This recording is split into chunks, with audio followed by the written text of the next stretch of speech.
Hey guys, welcome to AfterBuzz TV's Teen Mom Young and Pregnant. Sorry guys, I am having a little bit of a cold going on lately, but it's the middle of winter and I'm sure some of you guys are too. So I know you guys are with me and you totally get it. But we're back for the Teen Mom Young and Pregnant after show here at AfterBuzz TV. And we have so much to cover. I know last episode I was in the West Coast studios, which was really fun, and I hope you guys enjoyed it. But now I'm back on the East Coast, so we are back in our home studio. It feels nice and cozy to be here. So let's get going. We're going to talk about season 2, episode 13. It's called Can't Back Out Now. This episode to me really just spoke volumes. So much happened, and we will dive in. But to start you out, I'm your host, Mackenzie Fain. Be sure to like, subscribe, comment below. I love to keep the conversation going. And if you guys know any more about any of the topics that I bring up than I do, or you'd like to elaborate or continue the conversation, definitely comment and I'll be right there with you guys.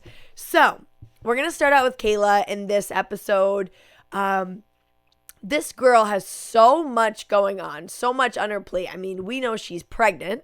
We know she's going to have to make a couple-hour move away from all of her family and friends for Luke and his basketball career and college career, while having a toddler, while dealing with the baby daddy drama with Stefan. I mean, she just really has been hit with a ton. So we left off the episode prior with this really hostile conversation, dinner conversation with Madison, Stefan, Luke, and Kayla. So we kind of pick up where we left off there. I mean, the dinner, to me, in my eyes, Stefan was just a completely different person. He was apologetic. He was really trying to move forward. He wants to be a good dad. He wants to change. I mean, I know a lot of you are out there going to say, you know, he can talk the talk, but he's going to walk the walk. I get that. But I don't think he's ever really talked the talk. I don't think he's ever apologized and wanted to do better and, you know, any of these things. So in my book, this is definitely a step in the right direction. Let me know if you guys agree or not. And of course, yeah, we'll see how it all happens. But he wants to be in Isaiah's life and he wants to make it work. And that's ultimately like what everybody wants, right? I mean, we all just want him to be a good dad. We want Isaiah deserves that.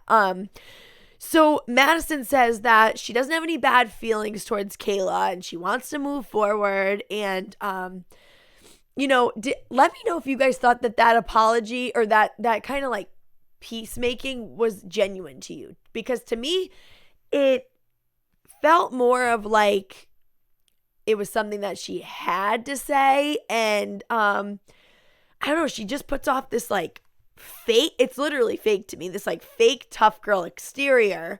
I'm not really all about it. But Stefan was really sweet and he did thank Luke, you know, for just being there for Isaiah and taking care of him and stepping up when he, you know, wasn't there. And Stefan asked Luke about basketball and, you know, wants to get him a little bit more involved in the conversation because he really didn't say anything. Luke just sat there the whole time, didn't say a word. And he tells him about, Luke tells Stefan about how he's going away to school and how they're moving, you know, about 2 hours away.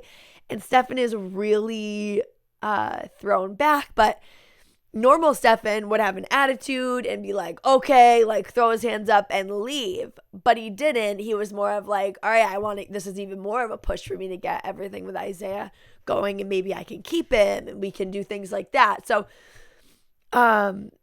you know, Kayla hadn't told Stefan about this move. And I mean, I don't think she needed to for any reason. He wasn't showing up, but now he is. So Kayla is, really optimistic about moving to Ohio. They have this trip and her and Luke go and visit the apartments and, you know, try to find one that would work for their family. And Luke's just really thankful that she's on board, and they have a really great relationship. And, moving forward. And I think that the dinner conversation with Madison and Stefan really helped really all four of them in this situation. And I thought it was very adult-like, and I was very surprised. Tell me if you guys were surprised too, because I was surprised it ended as well as it did. So one thing that did shock me as well was that Kayla really wants Stefan, to take Isaiah. She's like, I hope that we can make it so that he can eventually take Isaiah for a week. And I was like, yeah, take Isaiah. And then she said a week. And I was like, that's a really long time to go from not having him at all, like not even spending time with him, barely making it to library visits for 45 minutes, to having him for a full week. Like, that just seems a lot. But maybe Kayla feels a little bit pressured. Maybe she's like, would look forward to kind of a break when she has a newborn and hoping that it could get there. She has a visit with Stefan and Isaiah, and it was really sweet. I mean, Kayla talks to Stefan about getting to see Isaiah more, and they kind of get more on like the same page, if you will. So that was really cool. Madison comes to pick up Isaiah, and Kayla's totally fine with Isaiah running up to the car. And, in this episode, we kind of got peace with these four, and it was really, really nice to see, and I really liked it. We move on to Brianna, who just got a raise at her job, and she really likes dental assisting, and she wants to go to school for it. So she feels like her life has calmed down a little bit, and she feels like she's in a place where she could kind of take on a little bit more. And she wants to focus on herself, but she goes to check out this 9-month program. It's a program for a certification in the dental area, and the thing is, she finds out that she'd have to quit her job, and she'd have to be in school for the 9 months straight. And right off the rip, I knew it wasn't going to be something that was going to be feasible for her and her family. But I'm just thinking, like, is like the money she's getting for MTV, like, is it going to be a little bit easier for her to kind of take those 9 months off? It's not like it's 2 years. So we'll see kind of how she balances that. But she does meet somebody on a dating app. His name is Jayden, and he is trans. He lives in Texas, but he's moving to Oregon. So it's like a weird, like, perfect thing. They met on the dating app while he was visiting his mom and his sister, and he's moving back with them to Oregon. So they'll be able to kind of continue their connection. So I'm very excited to see what happens there. Let me know your predictions. Do you think that Brianna's ready for this relationship? Do you think that she's ready to put any time and effort into somebody else other than herself? I mean, like she said, she's always been in a relationship. She's never not been in a relationship, and she's getting used to taking care of herself, embracing and kind of just doing her. So it'll be really interesting to see how this evolves, this relationship. Kaya and Tiesa know that Xavier, has feelings for Kaya. They both know it. It's very evident. He said it many times on the phone. And I guess Xavier wants to take it upon himself. He really wants to talk to Tiesa. He wants to get on the same page with her. She's around his son all the time, taking care of him, stepping up. And, it's really nice because he's really happy that she's in Amor's life. He's happy, even though he has feelings for Kaya, even though he still wants to be with Kaya when he gets out of jail. He is really happy that she has somebody there and that Amor has somebody else there helping. Kaya's really stressed about them talking and wants them to talk because she feels like she's stuck in the middle, which rightfully so. I would feel the same way. I think I was a little bit shocked about Tiesa in the beginning being pretty reserved of the fact, because she's a very mature, level-headed person. And I've said that from the beginning. I love my Tiesa, Team Tiesa the whole way. So it's just really interesting that she didn't grasp the significance and the severity, of talking to Xavier and getting on that same level, especially with all the built up, anger and and all these different feelings that she has towards him, if they could get on the same page, it would create a more level, neutral relationship between Kaya and Tiesa, because that is one of the biggest fights that they have, and we've seen that time and again. So we do see Tiesa, come around to the idea, and she heard Xavier say that he's happy that she's in Amor's life and grateful for it. So I think that kind of made her feel better and warmed her up to the idea. We do find out that Xavier's getting out next year. So that's a lot earlier than we thought. And she is happy that Xavier's, respecting her. And like I said, she does want to warm up to the fact, or, to the suggestion of possibly talking to Xavier. So she's going to ride with Carla and Kaya to the prison and kind of just wait for them outside and just, I guess, little by little ease her way into this realm of like Xavier, if you will. So Kaya was, speaking extremely highly of Tiesa. And Tiesa says, she wants to be cool with him as long as, he doesn't cross any boundaries. And that makes sense. That's fair. This is an ex that you had a baby with. So this is like an extra ex, because you can't get away from them. So I definitely get where she's coming from, and it's a really tough situation. But I really do truly believe that Tiesa's adult enough, mature enough, and understands that this has to happen. This isn't an option. If you want to be a part of this baby's life, if you want this relationship with Kaya to work, because this is really one of your only issues thus far, then you need to just squash this, figure it out, get on one playing field. And that's it. We move on to Rachel, who her and Jacob broke up after their big fight that we saw last week. And I just think it was a breaking point for them. I think it was bound to happen. It was inevitable. It was just a ticking time bomb there. So she's going to try to move on. And we've never heard this from her. We've never seen this from her. So this is a new side of Rachel that we haven't seen. So it's very different.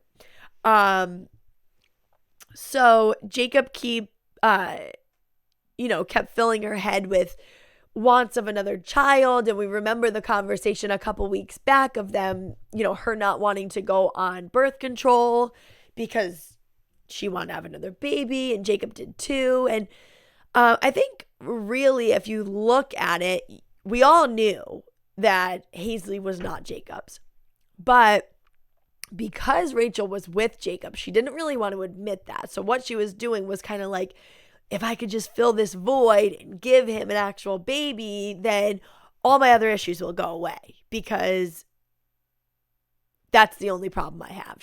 She was thinking. And that's my interpretation of the whole thing. But now she's starting to realize that she doesn't know why she listened to him, and doesn't know why she was so stupid and didn't want to get on birth control after just having a baby, being so young, all these different things. So her period's late and she doesn't know what she should do.